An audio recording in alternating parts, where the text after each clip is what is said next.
So, all right. So the people that you're going to be pitching on LinkedIn, they get pitched all day long. It's just noise to them.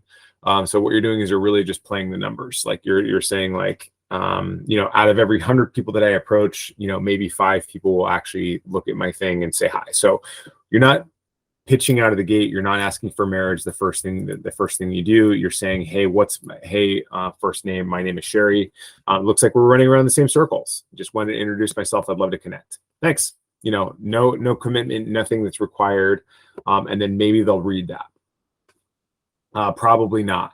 But what this button does is it will actually view their profile, which will give them a notification that you have been to their profile if they look for that kind of thing. That would be for like more active users of LinkedIn. If you wanted to connect with only people that have paid memberships, I'd click here. But rather than do that, I wouldn't do that. If I hit this, then it would start going to this audience and introducing me as Sherry. So I'm not going to do that, but at that point, I see what you. Yeah, I got it. Yep. And so this is when you can create a new audience, and then you can actually manage the campaigns right here. So it looks like you got 109 contacts for New York CEOs, and then you can add people there, do all that kind of stuff. So that's one example of an automation. So so we built this audience sorry to interrupt you. And you suggest to do that before doing anything else, like kind of just bring your name up, and then in future you could follow with other stuff. Yeah, the people that are gonna say hey Sherry, nice to meet you, those are the people that you have at least some sort of an opening with. And so you're not looking for date, you're dating, you're speed dating. I'm just meeting new people. That's right. You're like you're talking to them as if you're walking in opposite directions on the street, and you just want to say, hey, you look like somebody I might want to talk to. Hi. You don't say, hi, let's get married. You say, hi. Yeah. No, I get a lot of those myself on LinkedIn. So it's very interesting. It's because they're all using bots like this. Yeah, it's people who do lead generation drive you nuts. Exactly. But if it works and if you do it well, then theoretically you could be like, hey, listen, how we got this conversation started? I can do that for you as your agency. Gotcha. So that's one hustle. For you, it's just about starting relationships and then being in a position to just asking permission to share your offer. Like, hey, listen, like it looks like we're doing the same stuff. You look like a perfect customer of mine. Do you want to hear my pitch? Like tell them that you're there to sell something. Don't try to generate a fake relationship with somebody that you don't know about, because they'll see through that and they'll call bullshit immediately. So just be like, hey, listen, I'm a consultant. I work in your space, and I think I can help you. Do you want to hear do you want to hear what the offer is? Gotcha. And chances are they'll ghost you at that point. But some of them are going to be like, yeah, sure, I'll hear your pitch, whatever. So 2 years ago, I was doing innovation consulting, and I wrote to like 180 people, and only 2 people wanted to hear my pitch.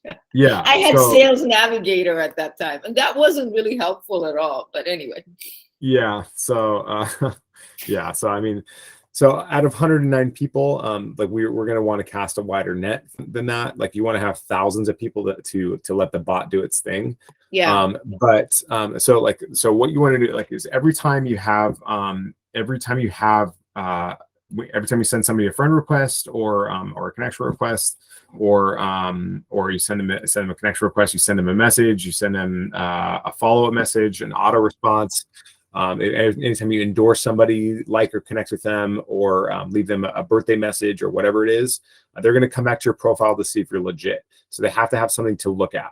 And so when they talk about profile optimization, like you're going to want to make sure that you have something for here to look at, so they can just easily see what to look at. I don't even know what mine looks like. I don't really focus on LinkedIn very often.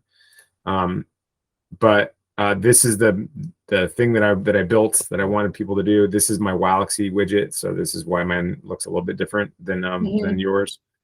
But it's using automations like this that got me like this many followers, and that's like a lot for me. Yeah. So it's completely manufactured. Do you suggest having something like that? If not just my profile, but having something different for my business? Yeah, I mean, you want to tell people what the Because value my is. profile is my business, though, in a way. Or no? Let's look at your business. See what happens when we look at yours. Okay.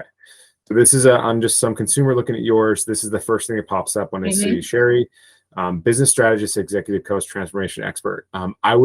Do you focus on any specific niches, on any like specific thing, like industries or verticals? I mean, my whole thing is working with CEOs, and maybe I should write that. And it's all about going back to basics and using who's your customer, really knowing your customer, the pain points, and then improving your products. Yeah, I mean, there's a couple different approaches to that. Like one of them is I would highly recommend this book if you can see what it is, $100 Million Offers. Okay. By this guy Alex Hormozy. He's a genius, very very smart guy. One of the best books about offers I've ever read. And so I'd highly recommend that book. But it's he advocates for riches, like that the riches are niches. And that you should get very very specific about who you serve. Like if you do like CEOs in CPG food service, for instance, or Gotcha. CEOs in in health and wellness, or like Can you just say CEOs in small, medium-sized businesses? Even that sounds too broad for me. I would be like in small restaurants, or I mean, I serve restaurants, so I know how terrible that niche is. But you know, you'd want a niche that's growing. If possible, you want to go into a blue ocean, something that's like that makes sense. But I would get very very specific about who you're pitching. So kind of start there, and then you can always kind of spread your wings in a way. Yeah. Well, I mean, the thing is that like even in a place like New York, there's going to be thousands of people that are CEOs of a specific niche, a specific niche. So like it could be like, bakeries under $10 million in revenue. There's going to be 500 of those. And so if you're like, I specialize in this particular thing and I understand your business already, you don't have to tell me, hi, how are you? Like gotcha. I already understand your business. And so we can cut straight to the chase. So when you look at mine, it says something along the lines of like, I help small independent spirits and hospitality brands because I focus on, independently owned, entrepreneur owned brands and blah, blah, blah, blah, blah. And that impacts all my messaging. If you look at my messaging, it's all hospitality. Like I'll only talk to pain points that bar owners have, because if I can communicate well with bar owners, then the brands that I serve as well also have the same customer. So everything, all the content that I come out, it always speaks to the pain points of the bar owners and the people serving bar owners. And in a way, you serve both sides. You kind of work with companies that like provide spirits to companies, and then you also consult with companies that buy the spirits. So you're like on both sides. Which is kind of a problem. I shouldn't be serving so many. I mean, they say the hunter that chases two rabbits catches neither. So like I'm trying not to. I probably shouldn't do that. Although I'm deeply embedded in both worlds. Although if I had just committed to one 5 years ago, I probably would be well on my way at this point. So all this stuff is really great. But nobody wakes up in the middle of the night saying what. If I only had change management, everything would be fine. Yeah. Now, what they're thinking about is like when you talk about pain point analysis, like analyze the pain points that you serve. So if you're going to be like, nobody says like, oh my honey, I can't sleep because I'm busy worried about strategy planning. They want to know like with a solution to that and a productized version of the solution to that. So if you're like talking about strategy planning, like I help bakery owners under $10 million get to $20+ million in 9 months or less using the proven Sherry Saeed method. Gotcha. Yeah, and so it's like a productized service that helps them understand. Leaves very little to imagination. Yeah, because they see this all day long. Like people are just like, yeah, I can do client experience, I can do workflow process management. They don't know what that means. They most of the time they don't know what the problem. They don't understand fully their problems. Yeah, and so you kind of have to sell their problems to them sometimes. Gotcha. But yeah, so like I would use an automation like this to kind of drive traffic to this page. And if you got a testimonial, put a big testimonial here so that people can put themselves in their shoes. So they can visualize what working with you looks like, what done looks like for you. And it's going to have something along the lines of having a problem, a quantifiable metric, and a timeline. So, and an avatar. So you say, I help bread bakers under $3 million in revenue get to $10 million in revenue in less than a year without spending, and you subtract a frustration, without spending money on marketing or advertising. And that is like, that's the formula of an offer is like avatar plus solution, plus timeline minus frustration. And that will give you pretty much like a good offer. Like I help bars and restaurants improve profitability by 500% in less than 6 months without spending money on marketing and advertising. Yeah. And that's my elevator pitch. It's kind of like the thing that I hang most of my marketing on. So, generally speaking, I would say like LinkHelp is tactical stuff. But if you have a good offer, then that will inform everything that you do. So I'd focus on strategy more than tactics at this point. Okay. And I have to redo that to be much more specific. Yeah, I mean, it's like, so tell me about what does onboarding a client look like for you? Like, what does it mean to, like, when you sign somebody up, what are they buying? Basically, a lot of times I basically go to the CEO. I've met him somewhere, and eventually I convince him. And there are two levels to the whole thing. One is the CEO, and you kind of, and I'm very good at gauging where the CEO is. Is there like imposter syndrome? What is holding them back? What is making them stuck? Why are they not working well with their team, their management team and everything? The other side of it is I spend time in the company, and then I talk to the people, and I'm very good at kind of current state assessment. So I provide what's working, what's not working at a high level without stepping foot on anybody and making sure everybody's okay. And then along the way, with the help of CEO and their management team, I help create a plan for them but also with the company involved. So at all the levels, one of the things that happens a lot of times, and I've seen this all the years that I've done this, and it's been many, many years, but usually mostly inside companies or very small companies. But one of the things that happens is that management makes the decision without the input from their front lines and without the input from middle management. So you don't have the buying. So the whole trickle-down economics, trickle-down strategy doesn't work. It has to be coming down and going up at the same time. So everyone has bought in and thinks it's a good idea. And if you spend the time explaining to people something is a good idea, they generally not only agree with you, they have a lot of great input to add to it because this is what they do every day. So that's something that's been that's one of the things that's been an aha moment for so many management teams, because they don't give credit to their own people a lot, unfortunately 90% of the time. So do you go in there and get your hands dirty, or do you absolutely. Yes, every time. I mean, if you don't, you can't help. And that was one of the things. A lot of people in the beginning are very concerned because they don't want you to jump in there and know what's going on. So you have to build that trust for a little bit. But then they also realize suddenly, actually, this is a good thing because I'm actually their eyes and ears. They learn so much because of my conversations with their employees. Another thing is I asked all CEOs and management teams to go talk to some customers. They have not talked to customers, and they make strategies and things change. So they still are working based on something that happened, 2 years ago. So that's another thing. And everybody's very, very hesitant about that. And that's something I usually say they have to talk to 30 customers, but usually we kind of settle around 15 or 20.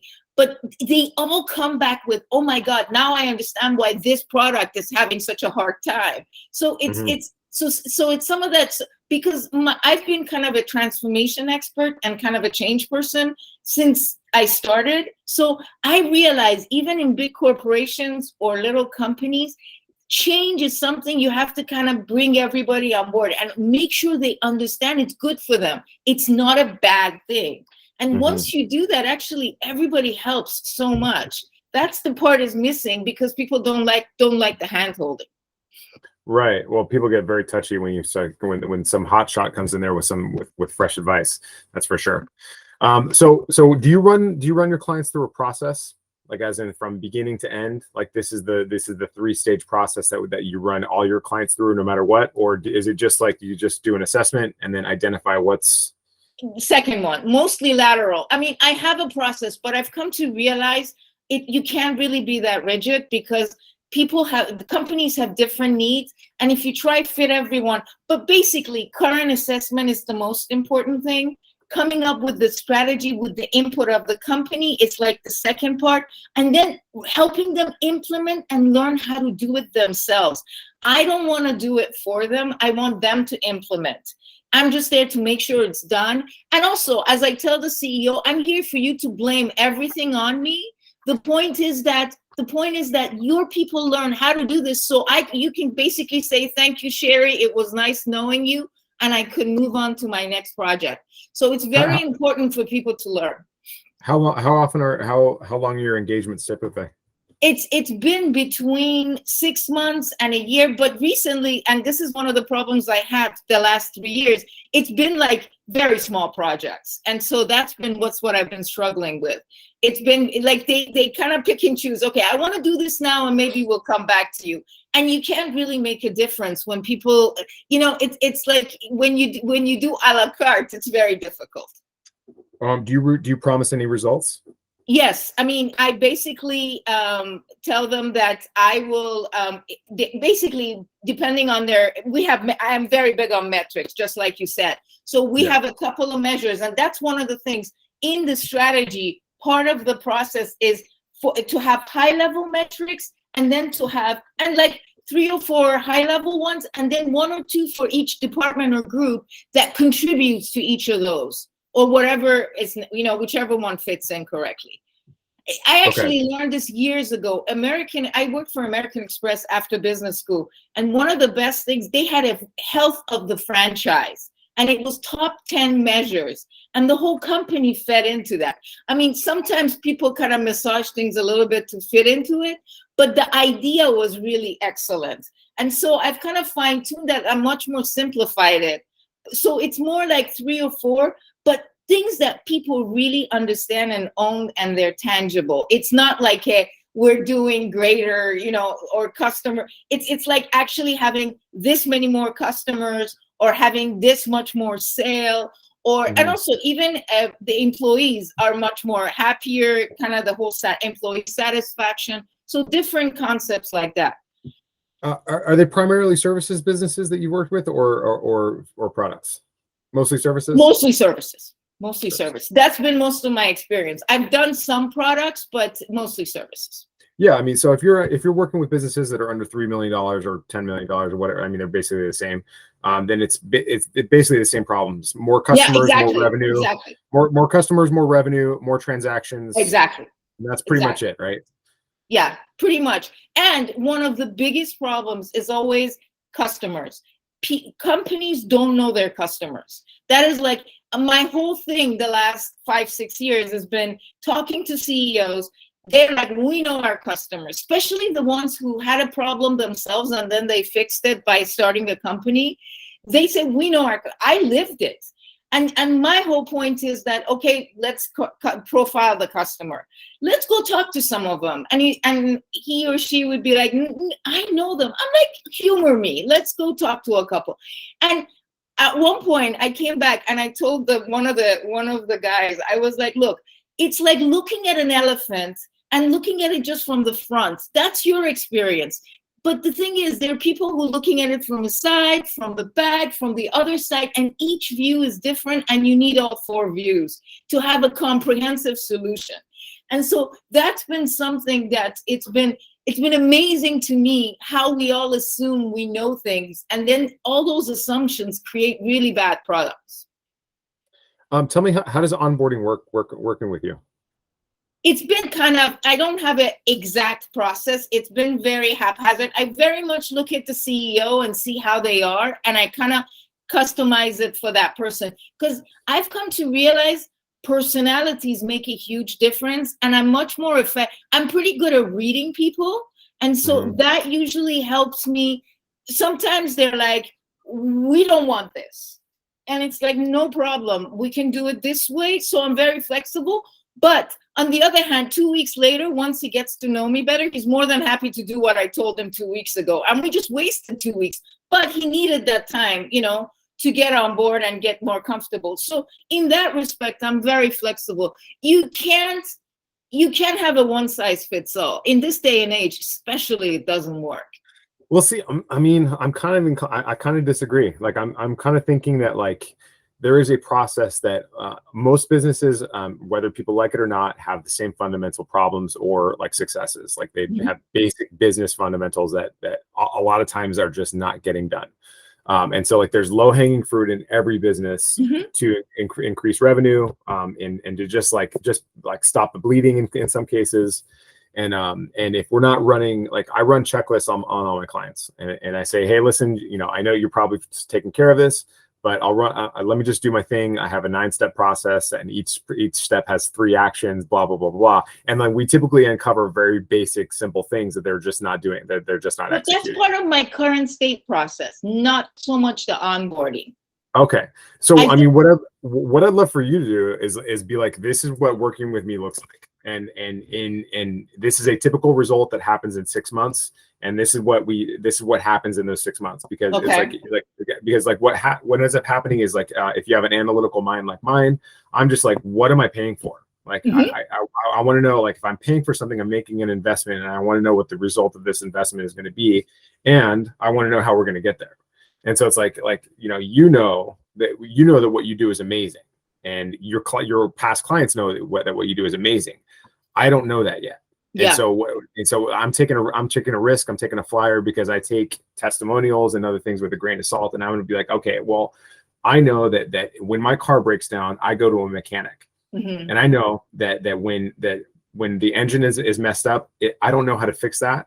And when the mechanic says this is going to be $5,000, I just say, that sucks, but okay, I know that's going to solve my problem. And so, like, rather than learning how to build an engine, or rather than like it could take them years to figure out how to fix the engine, or they could pay you to do it in 6 months. And if they want to know, then the mechanic will be like, yep, this is exactly what we're going to do.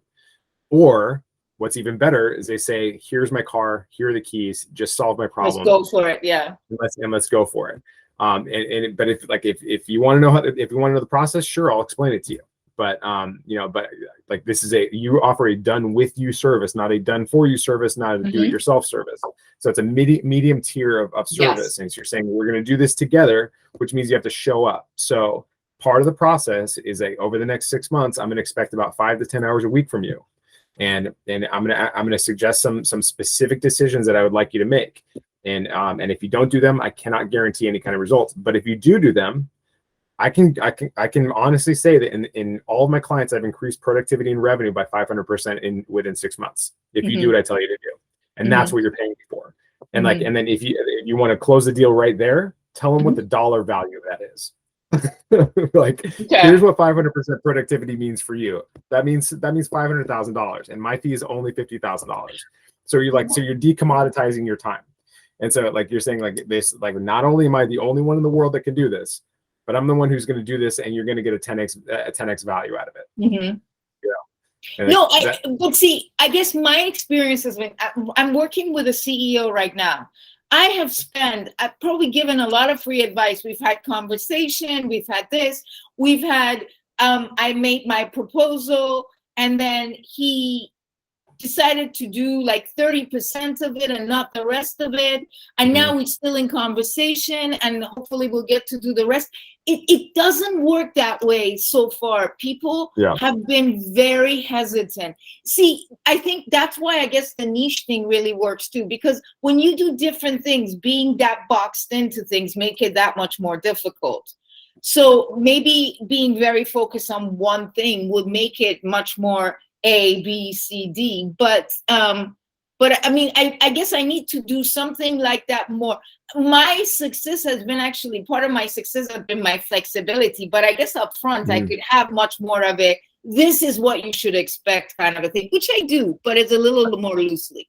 I mean, niching is more of a function of sales than anything else. I mean, Yeah, if you went to B school, you understand like the fundamentals that every business, like what every CEO doesn't want to know is that their business is pretty much like everybody else's business. Yeah. Every business has the same fundamentals, like sales, marketing, operations, and then what else? You know? And also, to be honest with you, a lot of times consultants that are experts that go into companies actually are not successful, because one of the reasons I'm successful is I go there and I can observe people and I could figure out what's not working. I don't go there and tell you how to run your business.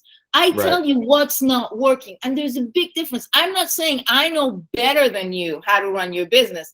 I'm saying I can see the gaps, and I can see how processes are not working, and I can see how the management team is not really meshing together or collaborating well, or and I know that you haven't really spent time creating customer profiles, so you don't really understand. And this is how downstream, when you don't understand your customers, your products are not going to be successful. In the beginning, when you throw spaghetti at the wall, a bunch stick and you think you're successful, but down the line, those original ones are going to go away, and eventually you're not going to have. The rest of the people are not going to have, based on the same assumptions that you've made, buy your product.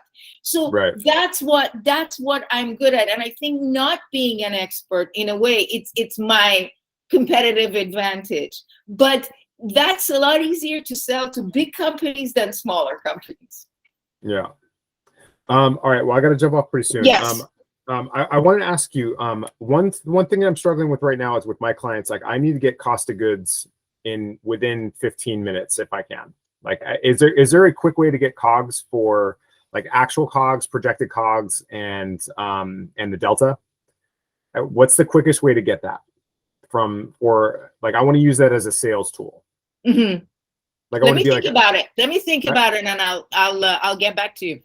Because the problem is that my clients don't know what the problem is. Like, I have an impossible niche. They have over 50% failure rate in over 5 years. It's actually closer to 70% depending on who you ask. But all of my clients go to business, almost all of them. And so I want to run an intervention service before they even start. And before I do that, I want to be like, hey, listen, like my service focuses on 3 key areas: financial, like basic financial stuff, inventory, and cost of goods, and like managing those things and creating sustainable solutions. But I want to be able to be like, here's the size of your problem in an initial meeting.